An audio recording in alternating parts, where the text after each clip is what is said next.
Acclame-le, acclame-le, acclame-le, alléluia. Il est digne de notre louange, il est digne de notre adoration.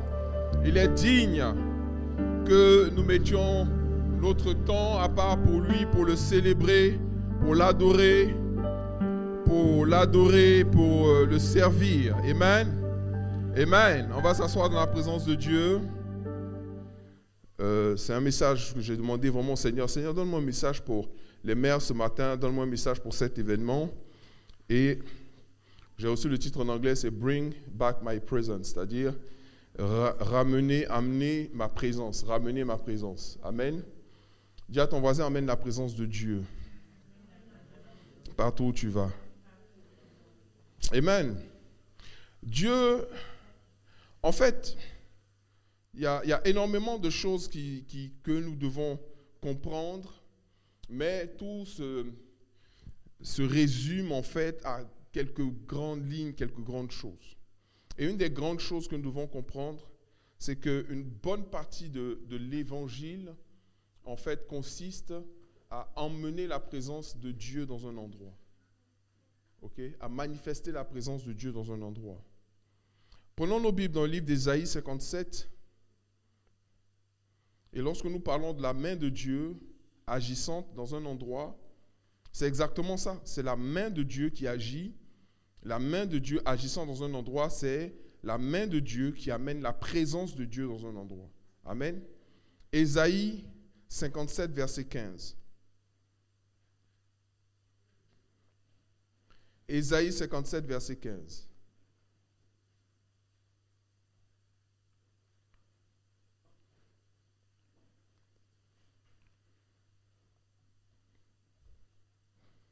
Il dit, c'est une bonne lecture du verset 15, je pense qu'on va finir carrément jusqu'au verset 21. Il dit, car ainsi parle le Très-Haut, dont la demeure est éternelle et dont le nom est saint. J'habite dans les lieux élevés et dans la sainteté. Donc il dit, moi, j'habite dans les lieux élevés et dans la sainteté. Mais je suis avec l'homme contrit. J'habite dans les lieux élevés, mais je suis avec l'homme contrit et humilié. C'est-à-dire l'homme qui s'abaisse, l'homme qui s'humilie, je suis avec lui. Donc Dieu peut être au ciel, dans les lieux élevés, dans les lieux saints, mais il a choisi d'être aussi avec des hommes qui sont contrits et humiliés. Afin de faire quoi? Afin de ranimer les esprits humiliés, afin de ranimer les cœurs contrits. Donc, je viens pour ranimer des gens, je peux être là physiquement pour pouvoir ranimer des cœurs contrits et ranimer des personnes humiliées. Verset 16. Je ne veux pas contester à toujours, ni garder une éternelle colère. Quand devant moi tombent en défaillance les esprits, avec petit e, ça veut dire quand il y a des gens qui font des erreurs, quand il y a des gens qui pêchent, quand il y a des gens qui s'éloignent de Dieu, de lui, il dit, je ne veux pas garder une éternelle colère. Ce n'est pas mon but, je ne veux pas garder une éternelle colère. Au contraire, je veux les ranimer, je veux les ramener à moi. Ok? Il dit, quand devant moi tombent en défaillance les esprits, petit e, les âmes que j'ai faites. Donc il reconnaît encore par là que c'est lui qui nous a créés. Et il dit, mon but n'est pas que ceux que j'ai créés puissent s'éloigner de moi, mais au contraire que ces personnes-là puissent revenir à moi. À cause de son avidité coupable, je me suis irrité, je l'ai frappé. Donc quand Dieu frappe, parce que Dieu peut frapper, il a frappé à cause de l'avidité coupable. Je me suis caché dans mon indignation et le rebelle a suivi le chemin de son cœur. Donc quand quelqu'un se met dans le chemin de la rébellion, qu'est-ce qui se passe? Dieu se cache de lui. Et ce rebelle-là continue son chemin et continue à faire ses trucs jusqu'à ce qu'il voit que c'est une voie sans issue et qu'il est en train de détruire sa vie, qu'il est en train de détruire des choses et qu'à ce moment-là, cet homme-là dise « Je suis contrit », ça veut dire « Je regrette mes agissements et je regrette mes actes », ok? Et qu'ensuite, il s'humilie et qu'il dise « Je veux revenir à l'Éternel ». Et à ce moment-là, Dieu revient à lui et il ranime son esprit et il guérit l'homme contrit, il guérit l'homme humilié. Il dit, verset 18, « J'ai vu ses voies et je le guérirai. Je lui servirai de guide et je le consolerai, lui et ceux qui pleurent avec lui. Je mettrai la louange sur les lèvres. Paix, paix à celui qui est loin et à celui qui est près, dit l'Éternel, je les guérirai. Mais les méchants sont comme la mer agitée qui ne peut se calmer, et dont les eaux soulèvent la vase et le limon. Il n'y a point de paix pour les méchants, dit mon Dieu. » Le méchant ici, c'est qui? C'est celui qui ne fait pas acte de revenir vers Dieu, celui qui ne se contrit pas, celui qui ne s'humilie pas, celui qui refuse de s'humilier et de laisser Dieu le guérir. Amen. Et Dieu me dit, pour ce message d'aujourd'hui, le rôle de l'homme et de la femme, initialement, sont de maintenir la présence de Dieu. Je vais vous dire une chose ce matin. Il y a une différence entre dire Dieu est omniprésent, c'est-à-dire Dieu est partout, et puis dire Dieu est ici. Ce n'est pas la même chose. Entre dire Dieu est partout et puis Dieu est ici. Le rôle de tout couple, de toute femme, de tout homme, est de maintenir la présence de Dieu dans le lieu où ils sont, dans leur maison. Dis à ton voisin, maintenir la présence de Dieu dans la maison. Amen. Regardez, il y a eu à plusieurs moments, des moments où la présence de Dieu était forte sur la terre. Et il y a des moments où la présence de Dieu est faible sur la terre. Et aujourd'hui, le monde entier a décidé que la présence de Dieu n'allait plus être sur la terre. Tout ce que nous voyons, tout ce à quoi nous assistons, toutes les choses qui sont mises en place, qui sont faites, le fait de profaner, par exemple, le jour le sabbat, avec des trucs bizarres, avec des fêtes, avec des messes. Parce que, par exemple, ce qui s'est passé au Stade de France, c'est comme un culte à la gloire du football, du Dieu football, avec des délégations qui viennent de plusieurs pays, le monde entier, qui est en admiration derrière une balle. Cette adoration, ce culte qui est complètement voué, qui va passer sur des chaînes de télé, à la télévision, qui va saturer à 99% les informations. À aucun moment, véritablement, on ne laisse la place à Dieu. On remplit nos vies de Dieu avec petit d, mais on ne veut pas laisser la place à Dieu. Or, c'est la présence de Dieu dans nos maisons, dans nos vies, dans nos cœurs, dans nos nations, qui emmène la prospérité, qui emmène la paix, qui emmène la guérison, qui permet le miraculeux. Jésus l'a dit, que ta volonté soit faite sur la terre comme au ciel. En d'autres mots, emmener la présence de Dieu dans un endroit, c'est emmener la manifestation de Dieu. Et ça, c'est notre rôle. En tant que chrétien, en tant qu'église. Et c'est un des rôles fondamentaux de la femme dans son foyer. Quand la Bible dit, la femme sage bâtit sa maison, Jésus dira plus tard que celui qui bâtit son Dieu bâtit en vain. Donc la femme sage, elle fait quoi? Elle maintient la présence de Dieu dans la maison. Quitte même des fois à devenir violente spirituellement vis-à-vis des enfants, même des fois vis-à-vis du mari. Mais elle, son rôle est de maintenir la présence de Dieu. Maintenir la présence de Dieu. Dis à ton voisin, maintenir la présence de Dieu. Vous savez pourquoi je dis son rôle est de maintenir la présence de Dieu? Parce que il fut un temps, et c'est d'ailleurs comme ça que la Bible commence. La Bible commence avec la présence de Dieu sur la terre. Et la Bible finit avec la présence de Dieu. Prenez Genèse 3, verset 8. Pour que vous sachiez que c'est bibliquement fondamental. Amen. Ce n'est pas l'invention du pasteur Kakou. Genèse chapitre 3, verset 8, il dit...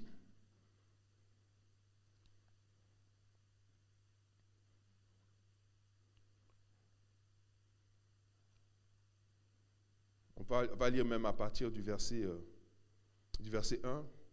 Le serpent était le plus rusé de tous les hommes des champs que l'Éternel avait fait. Il dit à la femme, Dieu a-t-il réellement dit, vous ne mangerez pas de tous les arbres du jardin? La femme répondit au serpent, nous mangeons du fruit des arbres du jardin, mais quant au fruit de l'arbre qui est au milieu du jardin, Dieu a dit, vous n'en mangerez point et vous n'y toucherez point, de peur que vous ne mouriez. Alors le serpent dit à la femme, vous ne mourrez point, mais Dieu sait que le jour où vous en mangerez, vos yeux s'ouvriront et que vous serez comme des dieux, connaissant le bien et le mal.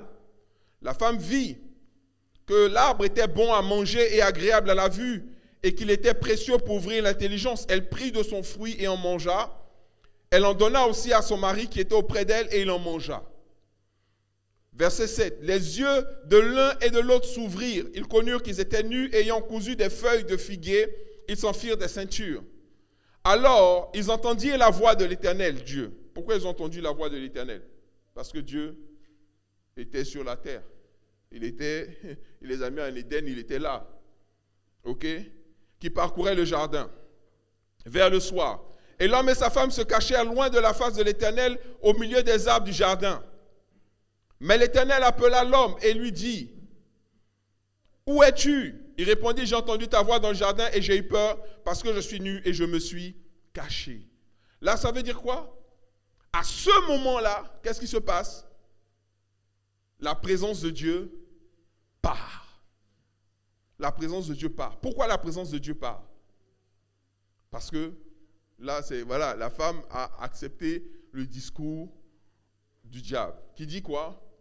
Ce n'est pas si grave que ça. Ce n'est pas si grave que ça. Ce n'est pas si grave que ça. Alléluia. Et c'est comme ça que nous laissons des choses entrer dans le lieu où nous sommes censés expérimenter et vivre avec la présence de Dieu. Dieu dit, il y a des choses qui vont faire partir ma présence. Il y a des choses qui vont me faire fuir. Pas littéralement fuir, mais qui vont, si vous voulez, empêcher que j'agisse ou que je sois là. Et vous vous dites, quand ces choses se manifestent, ce n'est pas si grave que ça. On peut tolérer ça. On peut le faire. On peut l'accepter. Et au fur et à mesure, quand nous acceptons ces choses, la présence de Dieu, elle baisse, elle diminue, elle disparaît. Or, notre rôle, comme je l'ai dit, est de maintenir la présence de Dieu. Dis à ton voisin, maintiens la présence de Dieu là où tu es. Prenons nos Bibles dans le livre de Psaume.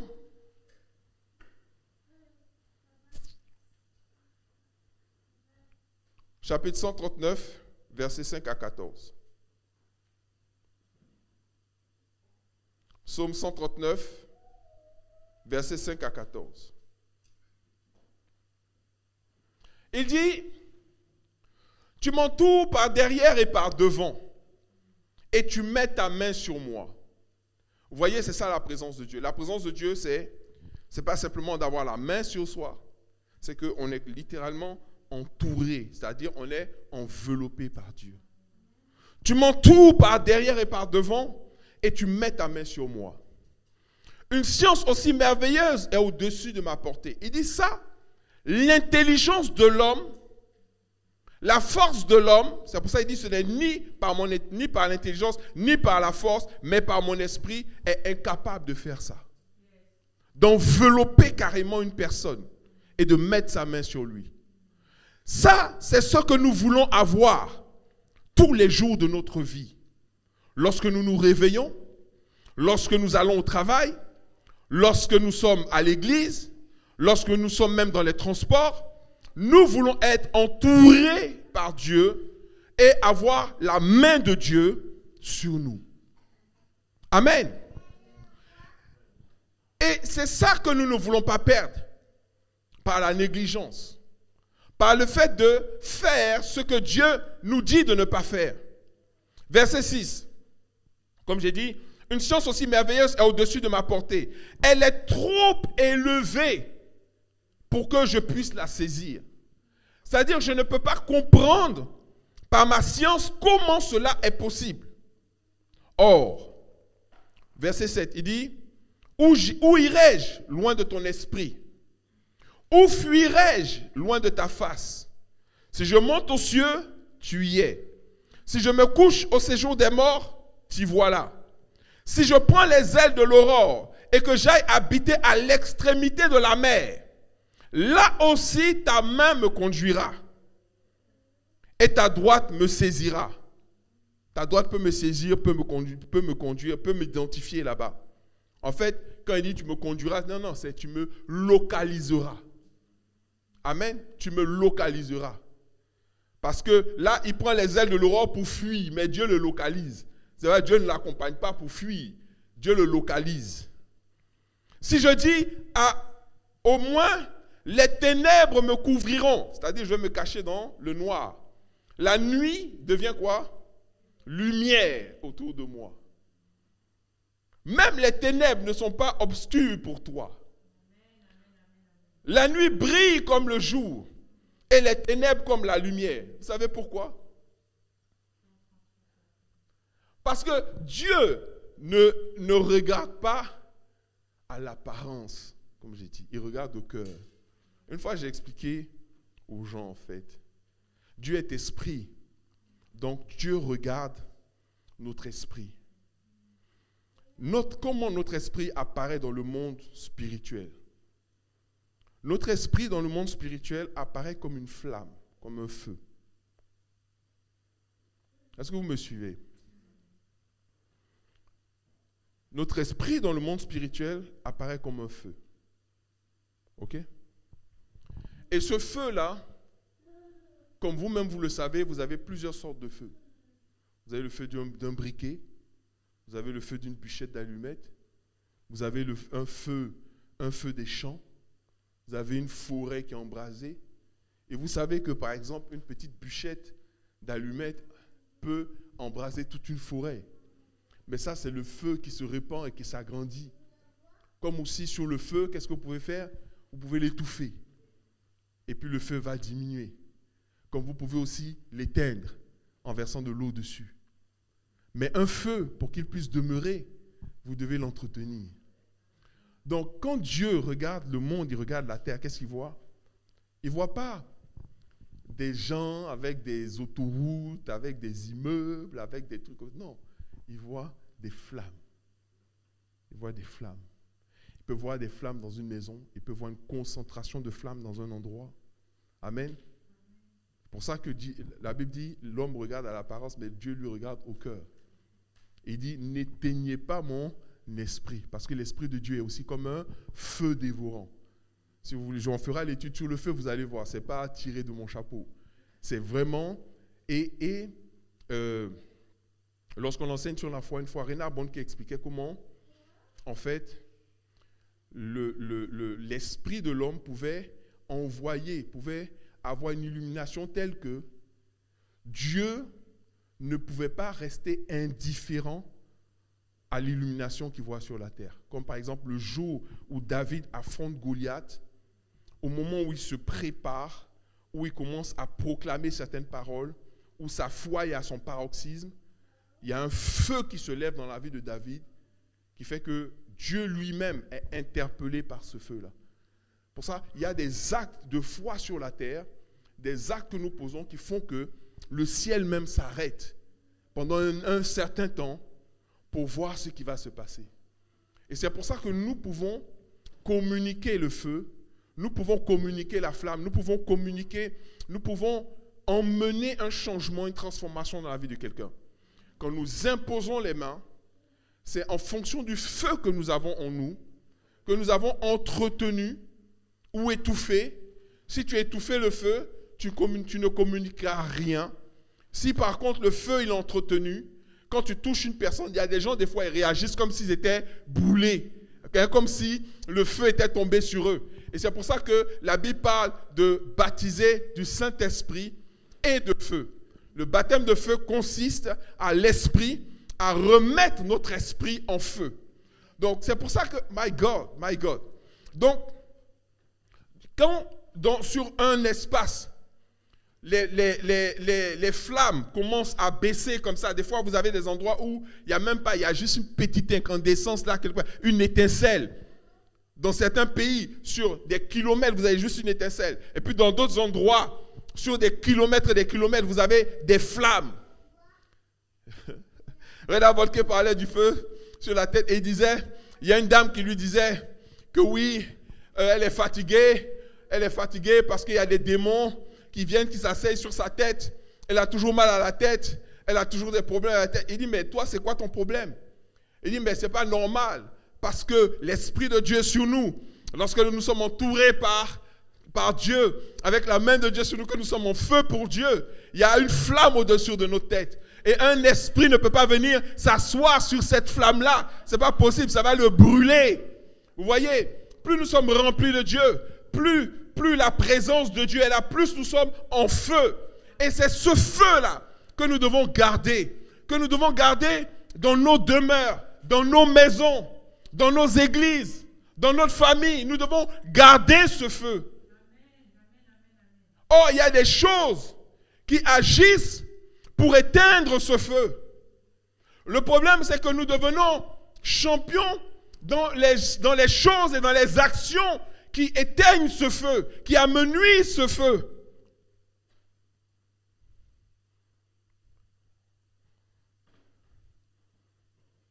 Verset 14, parce que je veux continuer rapidement pour terminer. Il dit, je te loue de ce que je suis. Non, je n'ai pas lu le verset 13, hein. Ok. Bon, je reviens au verset 12 pour un rappel. Même les ténèbres ne sont point obscures pour toi. La nuit brille comme le jour et les ténèbres comme la nuit. C'est toi qui as formé mes reins, qui m'as tissé dans le sein de ma mère, Donc, c'est les mains de Dieu même qui nous ont formés. Je te loue de ce que je suis une créature si merveilleuse. Tes œuvres sont admirables et mon âme le reconnaît bien. Mon corps n'était point caché devant toi. Voilà, bon, reconnais bien et on arrête là. Amen. 1 Roi 8, 26 à 27. 1 Roi 8, 26 à 27.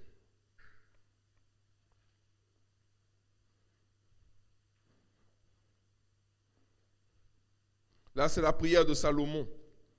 Lorsque il veut dédier le temple de l'Éternel, il va dire des choses.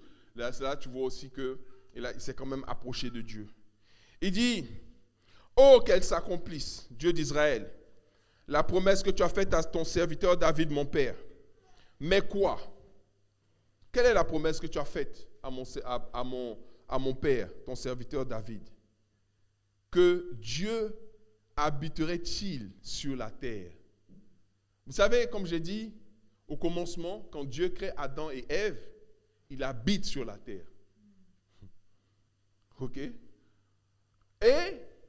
tout le travail qu'il fait avec Adam et Ève, tout le travail qu'il fait avec les différents prophètes, jusqu'à Jésus, consiste à accomplir une promesse, c'est celle de revenir et d'habiter encore avec l'homme. Est-ce que vous comprenez?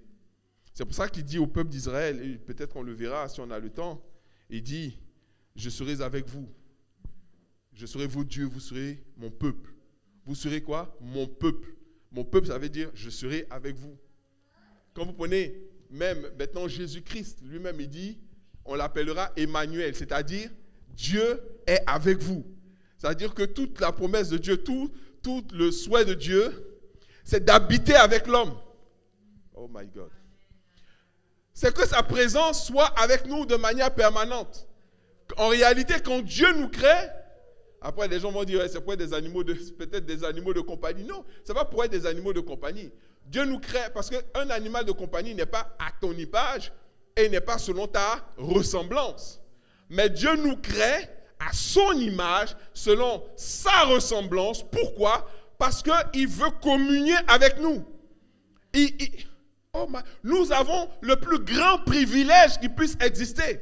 C'est celui d'être à un moment dans la famille du Créateur. C'est d'être avec lui, de pouvoir, comme Adam, parler avec Dieu, comme Moïse. Il dit Moïse, il n'est pas comme tous les autres prophètes. Beaucoup de prophètes que vous connaissez, quand je leur parle en vision et en songe. Mais Moïse et moi, il s'assoit devant moi, je discute avec lui. Dieu veut discuter avec nous. Mais maintenant, le privilège que Adam a eu sans avoir à payer le prix pour ça, nous devons l'avoir, nous l'aurons si nous avons la victoire. Il dit maintenant, vous n'allez plus avoir ce privilège-là. Je vous dis, les gens pensaient que, j'ai vu certains commentaires, que quand j'ai dit que Dieu a instauré la prière pour l'homme depuis Adam et Ève, je vais vous dire une chose. Beaucoup de choses ont été bouleversées dans l'humanité après l'épisode d'Adam et Ève. Est-ce que vous me suivez? Genèse 1, 2, c'est l'œuvre de la restauration de la terre, tout est parfait. À partir de 3, 1, qu'est-ce que vous voyez? Le serpent ancien. Tout Genèse chapitre 3, c'est l'introduction du péché, les conséquences. C'est là que vous commencez à voir la malédiction. C'est dedans qu'il parle des grossesses douloureuses, des accouchements douloureux. C'est là qu'il parle des règles douloureuses. C'est là qu'il parle du fait que l'homme va souffrir pour pouvoir gagner sa vie. C'est là qu'il parle de beaucoup de choses. La malédiction rentre dans Genèse chapitre 3. À quel moment? Lorsque le péché entre. Maintenant, beaucoup de choses vont être bouleversées. Adam n'a rien eu à faire pour pouvoir se voir Dieu devant lui, comme ça, discuter avec lui. Il parlait avec Dieu tous les jours. Il a même poussé le luxe. C'est-à-dire, ça c'est la familiarité, quoi. C'est-à-dire, Dieu dit à Adam. Et au lieu qu'Adam réponde, oui, oui, me voici, il court se cacher. Tu fais ça avec qui? Ton t'appelle, tu le bloques.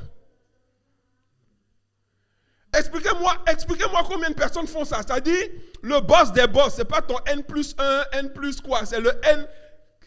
C'est lui qui est assis dans le bureau où il y a le 10e étage, 15e étage. Là, c'est à la moitié. Lui, le premier.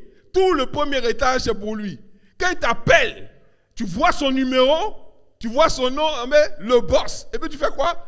Oui, tu bloques. Ça, si ce n'est pas la familiarité, explique-moi c'est quoi? C'est quel jeu? Dieu t'appelle, toi, Adam. Tu es qui? Adam. Non. Je sais que je me sens pas bien. C'est pour ça, j'ai eu peur. Quand tu m'as appelé, je me suis caché. J'ai dit, ah bon?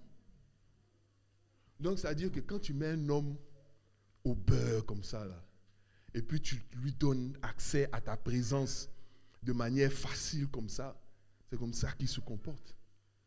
C'est-à-dire qu'il ne comprend pas comment on fait pour maintenir ma présence qui est la présence la plus élevée de tout l'univers, qui t'entoure, qui met ma main sur toi, qui fait que ni la mort, ni la maladie, ni rien ne puisse t'arriver, qui te protège, qui te garde, qui te fait prospérer. C'est comme ça que tu traites ma présence.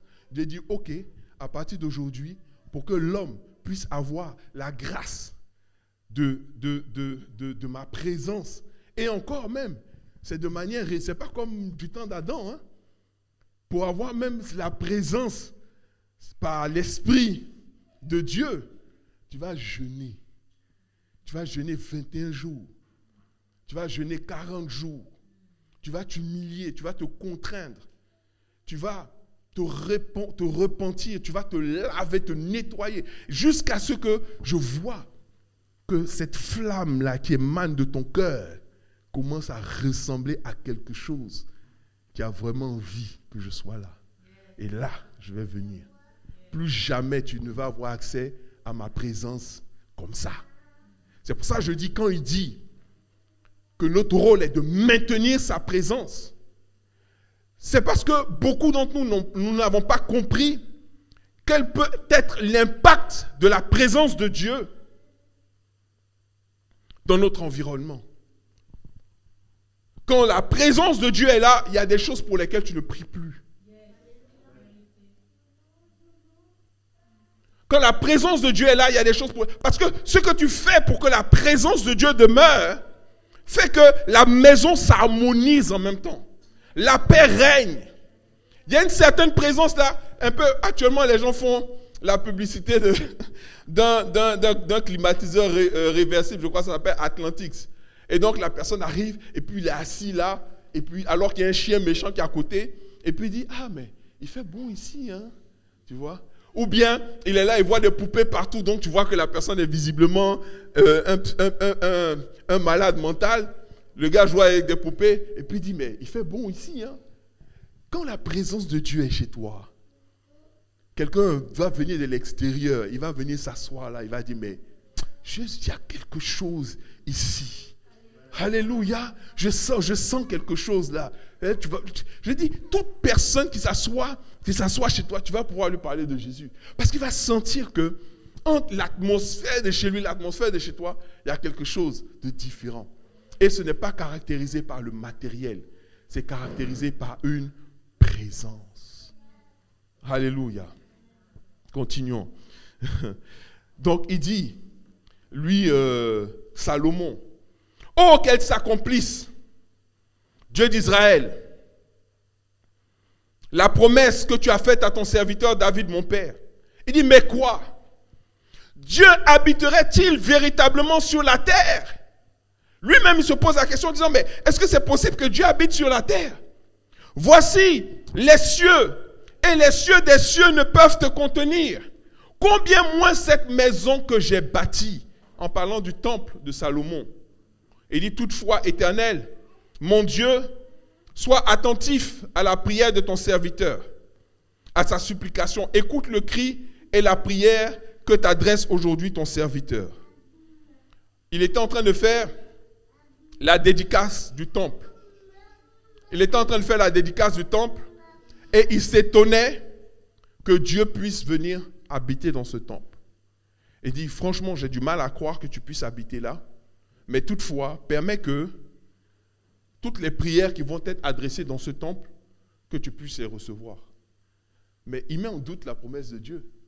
Dieu n'a pas dit, les prières que vous allez faire là, je vais les recevoir. Il dit, je vais venir habiter là. Comme quand la Bible dit que nous sommes le temple du Saint-Esprit. Tu vas dire, mais comment un Dieu si grand peut venir habiter dans notre petit corps là? Mais Dieu est Dieu. Amen. Quelque chose est-il impossible à Dieu? Rien n'est impossible à Dieu. Si Dieu dit qu'il va le faire, qu'il veut le faire, il va le faire. Et je vous rappelle encore que la finalité de toute chose, c'est Dieu qui habite avec nous. Prenez Apocalypse 21. Apocalypse 21,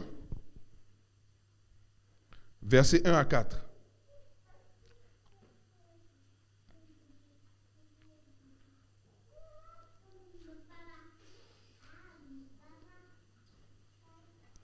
La fin. Quand il écrit la fin, il dit,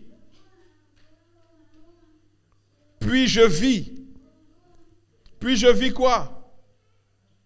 Un nouveau ciel et une nouvelle terre. Amen. Je vis un nouveau ciel et une nouvelle terre. Car le premier ciel et la première terre avaient disparu et la mer n'était plus. Pourquoi? Parce que ce monde-là est tellement profané, tellement sale, que Dieu va le détruire et il va créer une nouvelle terre. Amen. Peut-être qu'elle existe déjà sur les je ne sais pas combien de milliards de planètes qu'il y a. Il va juste détruire la Terre et puis il va... Vous savez, dans l'univers, la Terre sur laquelle nous sommes en train de vivre est comme un grain de poussière.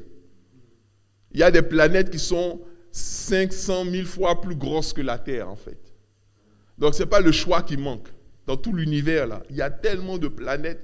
Il y a même d'autres systèmes solaires. C'est juste extraordinaire. Et l'immensité de l'univers est sans fin. C'est infini. Les gens ont envoyé des sondes. La sonde là ça calcule jusqu'à 500 millions d'années-lumière. C'est-à-dire que quelqu'un peut voyager à la vitesse de la lumière pendant 500 millions d'années et puis il n'a pas encore touché la moitié de l'univers. Pour montrer la grandeur et la puissance de Dieu.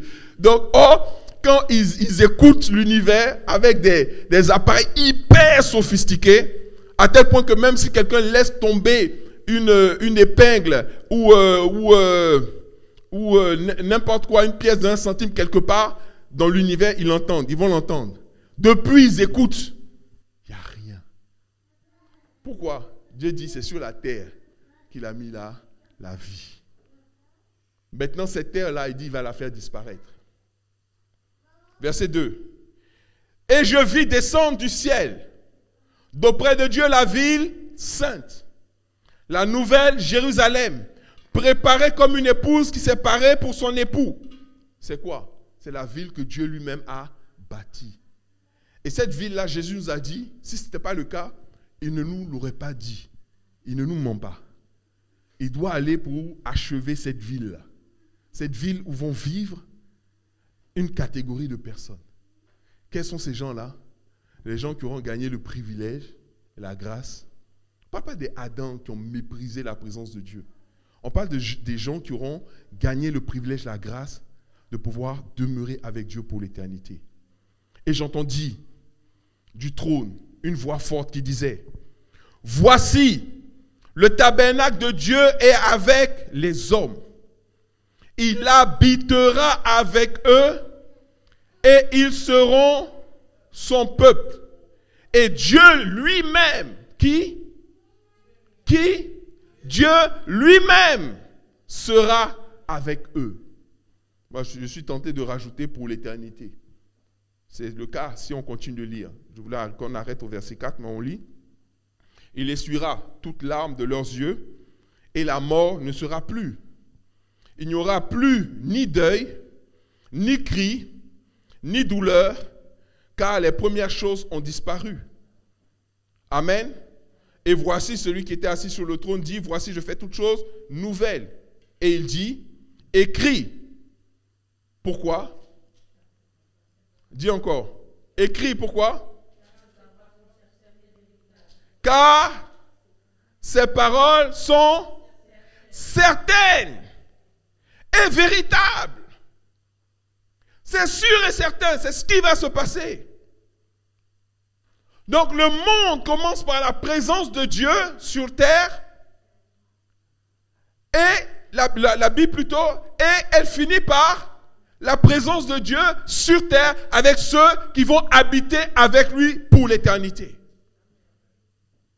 Il n'y aura plus de mort, il n'y aura plus de deuil, il n'y aura plus ces choses-là. Parce que les choses anciennes sont passées, nous vivons maintenant dans la présence de Dieu. Alléluia. C'est pour ça que de manière pratique, dès maintenant, nous devons pratiquer la présence de Dieu. Notre mission, c'est la présence de Dieu. Alléluia. Notre mission et la présence de Dieu sont inséparables. Quand vous faites une croisade, vous appelez quoi lors de cette croisade? La présence de Dieu. Lorsque vous priez, il y a des gens qui, et c'est ce que Salomon a fait, c'était une de ses erreurs. Il dit à Dieu, non, c'est bon, je ne peux pas croire que ta présence soit là, mais écoute nos prières. Il y a des gens, oui, ils ne veulent pas la présence de Dieu. Ils veulent que Dieu écoute leurs prières. Mais celui qui ne veut pas la présence de Dieu, mais qui veut que Dieu écoute ses prières, il n'a pas compris, c'est que d'une manière, ils rejettent Dieu. Et c'est malheureusement le lot de beaucoup de personnes. Ta présence, en réalité, ta présence, Seigneur, ça ne m'intéresse pas trop, en fait. Je n'ai pas envie que tu sois là. 7 sur 7, 24, 24. C'est un peu trop lourd. Mais quand j'ai besoin, réponds. Quand je te demande un truc, donne-moi. En réalité, qu'est-ce que tu veux? Tu veux le service, mais tu ne veux pas la relation. Or, vous savez quoi? Dieu, lui, il veut quoi? La relation. Dieu cherche la relation. C'est pour ça qu'il dit quoi? Jésus a dit, mon Père, il dit, il cherche quoi? Des vrais adorateurs qui l'adoreront en esprit et en vérité. Il ne cherche pas des mendiants. Il ne cherche pas des quémandeurs. Il ne cherche pas des profiteurs. Il ne cherche pas des... Abidjan m'a dit des Aouans. Je ne sais pas pourquoi on dit ça. C'est-à-dire le gars, c'est une ethnie nigériane qui fait beaucoup de commerce, mais surtout qui escroque les gens. Maintenant, ils ont remplacé ça par le coupé décalé. Ils ne cherchent pas des gens qui cherchent leur intérêt. Il y a des gens qui cherchent leur intérêt. Ils cherchent un Dieu qui va pouvoir répondre à leurs besoins. Oh my God. Est-ce que je parle à quelqu'un aujourd'hui? Ils veulent un Dieu qui va répondre à leurs besoins. Mais ils ne veulent pas un Dieu avec qui ils vont avoir une relation. Or, Dieu cherche des gens avec qui il va avoir une relation. Pourquoi? Parce que, je vais vous dire une chose. Répondre à nos besoins, Dieu n'a pas besoin de faire d'efforts pour ça. Est-ce que je parle à quelqu'un ce matin? Te faire prospérer, Dieu n'a pas besoin de se concentrer pour ça. Il n'a pas besoin de faire un plan de prospérité pour toi. C'est une conséquence de sa présence. C'est une conséquence de sa présence. Vous savez, et je vais clore, quoique je n'ai même pas touché la moitié du message, mais ce n'est pas grave, on aura l'occasion de revenir. Jacob, sur son chemin pour la maison pour épouser sa femme, donc c'est la maison de Laban, a fait une alliance avec Dieu. Il a fait une promesse à Dieu. Il a dit, Seigneur, et beaucoup de gens sont comme ça aussi. Ils veulent faire des transactions avec Dieu. Je te donne, si tu me bénis là où je vais te donner le 1/10 de tout ce que je vais avoir. OK? Mais il y a deux manières de voir cet acte-là. Tu peux le voir comme une transaction, comme tu peux le voir comme un acte de reconnaissance et une alliance. C'est une simple alliance qui dit, Seigneur, moi je reconnais que tout ce que j'ai sur la terre, je l'ai à cause de toi, grâce à toi. Donc je te donne 1/10 de tout ce que tu me donnes. Pour toi, ça sera très simple. Ça ne sera pas un casse-tête chaque fin du mois. Non, c'est quoi cette affaire-là? Je ne comprends pas. Non, ça sera vraiment quelque chose de fluide. Mais comme tu peux aussi le voir comme un échange, donnant-donnant. C'est-à-dire, quand le jour où tu donnes ta dîme, tu sors la calculatrice en même temps pour voir quel impact ça va avoir sur tes finances ce mois-ci. Maintenant, si tu vois que le retour sur investissement, maintenant, si tu vois que le retour sur investissement là n'est pas trop intéressant, on dit, non, on dit à la dîme là, ça ne marche pas. Tu te bases sur quoi pour dire que ça ne marche pas? Parce que tu n'as pas fait 10 fois plus que tes revenus d'avant, quoi. C'est-à-dire que tu as calculé et tu as vu quand tu fais le retour sur investissement, j'ai investi tant, j'ai pas eu tant, donc ça ne marche pas. Non, ce n'est pas comme ça. Vous voyez, Jacob, lui, quand il le fait, il ne dit pas, je fais un investissement. Non, il dit, je veux avoir une relation avec toi. Maintenant, il arrive chez Laban. Laban l'exploite. Laban en fait ce qu'il veut. Maintenant, Dieu lui-même, ce n'est pas Jacob qui appelle Dieu pour dire « Seigneur, Seigneur, viens à mon secours », tout ça. Dieu voit Laban, Dieu voit Jacob en train de mourir dans la galère dans laquelle il est tombé. Et Dieu vient lui dire « Jacob, je suis le Dieu à qui tu as fait une promesse. Je suis venu pour te délivrer. Je suis venu, c'est comme il dit là, je suis venu délivrer le contrit. Je suis venu délivrer l'humilié. Il dit, je suis venu pour te délivrer de la main de ce méchant-là. Et à ce moment-là, la relation entre Jacob et Dieu, qu'est-ce qu'elle fait? Elle commence. Dieu aurait pu d'un claquement de doigts faire mourir Laban et toute la famille de Laban, et Jacob récupérait tout, il partait. Il y a beaucoup de problèmes, de situations que nous avons. On croit que Dieu ne peut pas les arrêter. Hein? Mais Dieu peut les arrêter en un claquement de doigts. Et des fois même, c'est la raison pour laquelle certains se fâchent avec Dieu. Vous disent, mais tu peux arrêter ça, pourquoi tu n'arrêtes pas? C'est ce que David a expliqué. Il dit, moi, j'ai combattu le lion, j'ai combattu l'ours, j'ai combattu... Mais toutes ces choses-là, Dieu aurait même pu ne même pas permettre que le lion ou l'ours puisse attaquer David.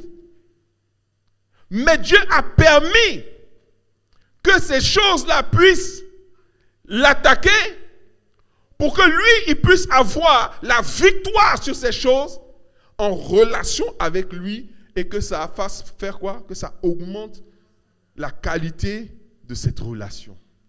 Dieu veut la relation. Et Dieu veut ceux qui veulent la relation. Dieu cherche même les gens qui cherchent la relation. Donc, ce matin, quand je disais, vers les 4 heures, mais qu'est-ce que tu veux dire aux mères ce matin? C'est la fête des mères. Il faut qu'on leur dise quelque chose. J'ai dit, une mère, bien qu'elle est capable de faire des choses pour son enfant, qu'est-ce que la mère veut par-dessus tout? C'est la relation. C'est la relation. Voilà, une vraie mère. Ne parle pas des mères, parce que quand tu es une mère transactionnelle, là, franchement, c'est difficile, hein? Il faut prier.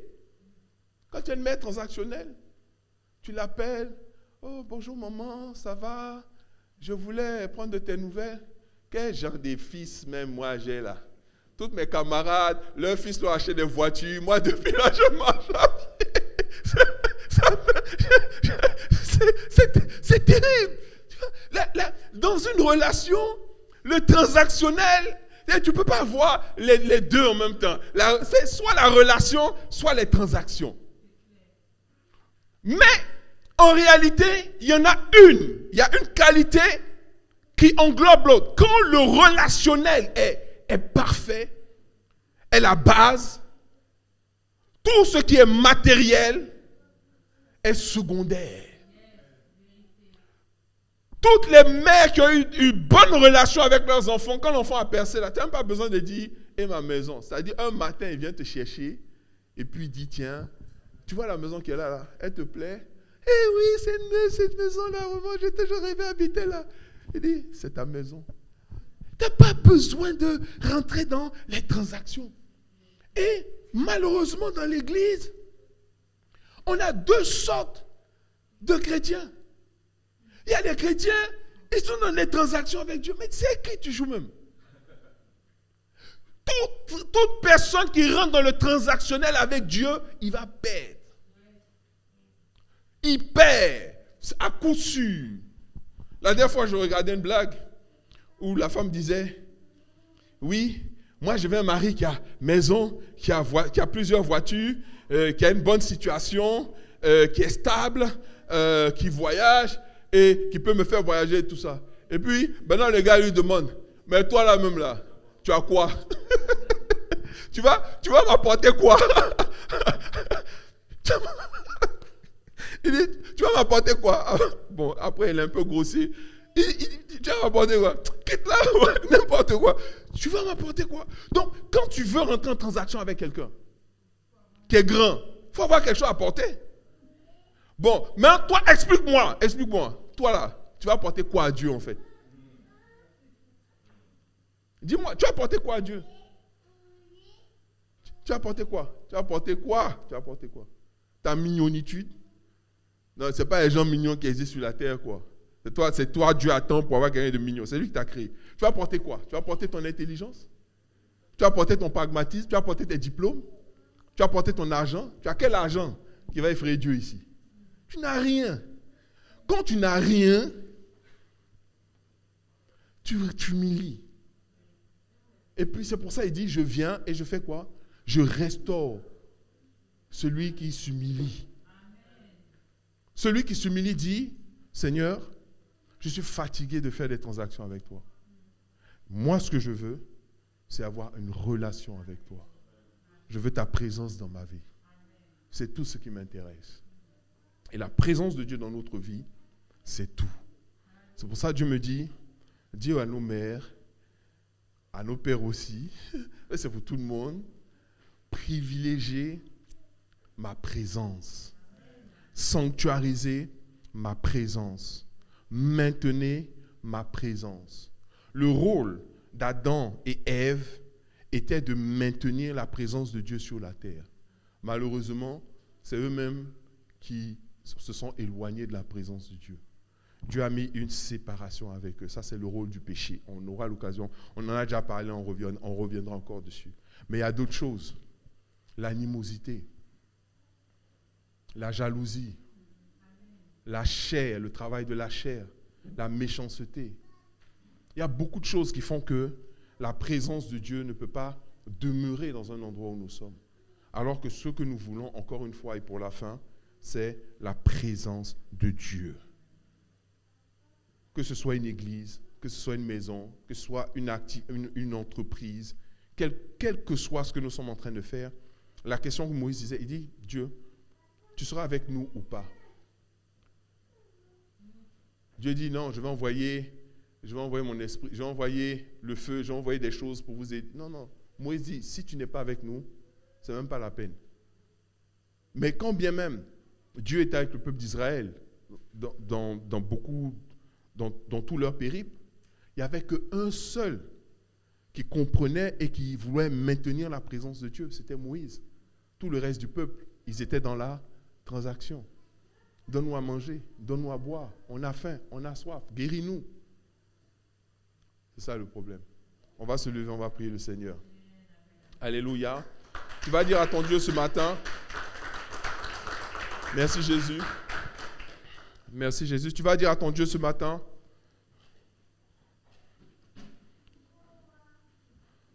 si à un moment quelconque tu as été tenté de marcher ou de vivre dans le transactionnel, tu vas dire à Dieu, je me repens de cela. Alléluia. Donne-moi un cœur nouveau. Donne-moi un cœur nouveau. Alléluia. Élève la voix.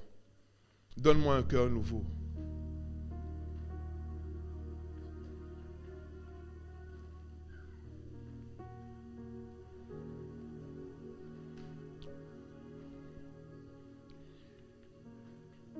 C'est triste à quel point le transactionnel prend de plus en plus le dessus.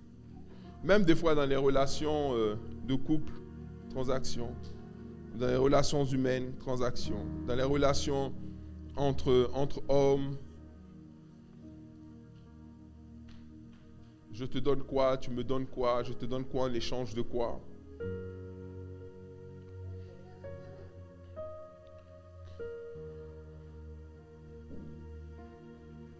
Or, l'amour n'est pas transactionnel. L'amour est relationnel. L'amour privilégie la relation. Il n'est pas transactionnel. Prie ton Dieu ce matin.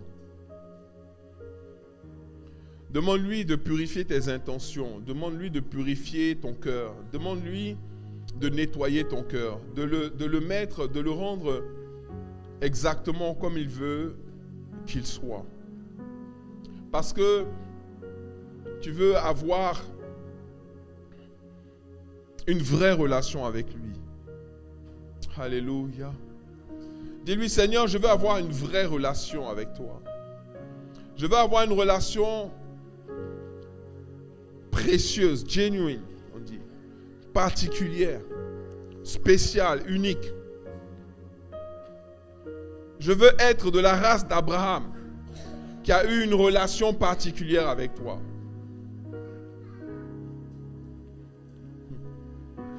Alléluia. Oh my God. Vous savez, tout de suite là, Dieu m'a montré quelque chose. Amen. Votre attention 2 secondes. toutes les personnes qui ont eu une relation avec Dieu, que vous prenez David, vous prenez Abraham, vous prenez beaucoup de caractères bibliques, il y a un moment où ils ont même mal parlé à Dieu en fait. Ouais. David s'est plaint en disant, mais pourquoi le méchant prospère sur la terre? C'est les méchants qui ont l'argent, c'est les méchants qui réussissent, tout ça. Il était vraiment dans tous ces états. Une fois, Dieu a appelé Abraham. Dieu dit, Abraham. Et puis Abraham dit, ah. Abraham a répondu, il dit, ah. Et il continue en disant, tu m'as fait la promesse que tu vas me donner un enfant. Voilà, maintenant que je suis vieux, je vais vers ma mort là. Et l'ombre d'un enfant même, je n'ai pas. Il dit, c'est l'esclave qui est né dans ma maison qui va être mon héritier. Il a dit ça. Job aussi a eu à tenir certains propos. Je maudis le jour de ma naissance, je maudis le jour où je suis venu au monde. Quand la relation est réelle, tu peux dire tout ce que tu as sur ton cœur. Alléluia. Tu es toi-même. Tu ne fais pas semblant. David ne faisait pas semblant. Quand il dit, mais Dieu, comme je suis là, je suis devant toi comme ça. Quand je vais, même si je prends des ailes, je vais me cacher à l'extrémité de la terre, te voilà. Même si je vais dans le noir, tu es là, tu me vois. Quel que soit ce que je fais, tu es là. Mais David était d'une pureté de cœur. Il était vrai avec Dieu. Soyons vrais. C'est tout ce que Dieu veut de nous. Vrai avec lui. Parce que tu peux faire jouer la comédie avec tout le monde, mais pas avec lui. Quand la relation, quand tu sais, tu as des amis, je ne dis pas c'est tes amis, en fait c'est des connaissances. Tu as des connaissances, tu ne peux jamais leur parler et leur dire ce qui se passe sur ton cœur. Même si t'en fais mal, tu ne peux pas. Pourquoi? Parce que tu t'es dit, lui là, si je lui parle comme ça, il va se fâcher. Mais ton ami, je dis ton ami là, ton ami avec qui vous avez une vraie relation, il fait un truc que tu n'aimes pas, tu vas lui dire en même temps, vraiment ce que tu viens de faire là, ça me fait trop mal. Elle dit, ah bon, mais c'est pas ce que je pensais. Oui, mais toi, mais tu sais, tu peux lui parler. Dieu sait faire la différence entre les gens qui sont dans la transaction et puis les gens qui sont dans le relationnel. À ceux qui sont dans le relationnel, qu'est-ce qu'il dit? Il dit, même les prophètes là, je leur parle en songe, en rêve. Et puis c'est même pas tout que je leur dis. Mais Moïse là, je ne peux rien faire sans prévenir, sans dire à Moïse ce que j'ai l'intention de faire. Parce que tu aimes ou tu n'aimes pas, Dieu aussi, il va tout te dire. Alléluia. On gagne plus dans notre relation avec Dieu que dans des transactions. Et c'est pour ça qu'il dit, je cherche. Et il y a un prophète qui a dit, Seigneur, me voici, envoie-moi, me voici. Est-ce que quelqu'un aujourd'hui peut dire à Dieu, je suis prêt, je souhaite, je désire, j'ai envie, mon cœur soupire après une vraie relation avec toi. Élève la voix. Alléluia. Cry to your God. Crie à ton Dieu. Parle-lui ce matin.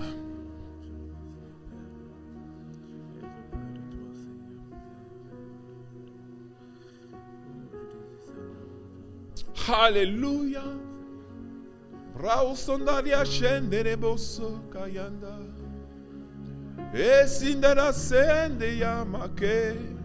Breba baba bashanda ye deliasa. Oriaba kayanda reba santa ye. Dresenderi ke shentere bosso. Robo remama yanda. Re mama yanda, re mama yanda, re mama yanda, re mama yanda. Oh ria baba baba santa raba shende de boko ria base. Oh raba baba baba shakia raba sende de boso. Oh alléluia, Dieu veut guérir des cœurs brisés. Il me dit, beaucoup de personnes ont comme une cicatrice béante. Certains, cette cicatrice n'a pas encore été guérie. Et c'est la cicatrice de la mauvaise relation qu'ils ont eue avec leur père. et d'autres la mauvaise relation qu'ils ont eue avec leur mère. Vous savez, le diable utilise beaucoup nos relations avec nos parents pour pouvoir détruire avec notre père, très souvent à 90%, notre relation avec notre père, pour pouvoir détruire notre relation avec notre père qui est dans les cieux. Et beaucoup de personnes, parce qu'ils ont eu une mauvaise relation avec leur père, hein, et quand on parle de toutes ces personnes qui sont perdues, c'est parce que c'est souvent à cause de la mauvaise relation avec leur père. Cette mauvaise relation avec leur père a induit une mauvaise relation avec leur père qui est dans les cieux. Alléluia. Et Dieu dit, je veux guérir cette relation-là aussi. Je suis ton père, dit l'Éternel. Alléluia. Et je vais effacer les années qu'ont dévoré les sauterelles, les années qu'ont dévoré le méchant, et te dire que tu peux avoir confiance en moi. Alléluia. Alléluia. Élève la voix vers ton Dieu ce matin. Dis-lui, guéris-moi, guéris. C'est pour ça que Jésus a dit, je suis venu pour guérir ceux qui ont le cœur brisé. Alléluia. Que Dieu guérisse ton cœur, que ton père a voulu briser. Que Dieu guérisse ton cœur. Que Dieu guérisse ton cœur. Des fois c'est le père, des fois c'est le premier homme que tu as connu qui a voulu briser ton cœur. Et quelqu'un qui a un cœur brisé aura des relations difficiles. Aura des relations difficiles. Et Dieu dit, je veux guérir ce cœur. Pour que ta relation avec moi soit parfaite, dit l'Éternel. Agis, Seigneur. Agis au milieu de cette assemblée. Agis au milieu de tes enfants.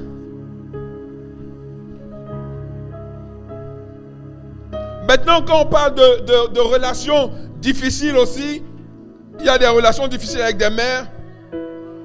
Et c'était le cas de Jabez. Un fils que sa mère appelle malédiction.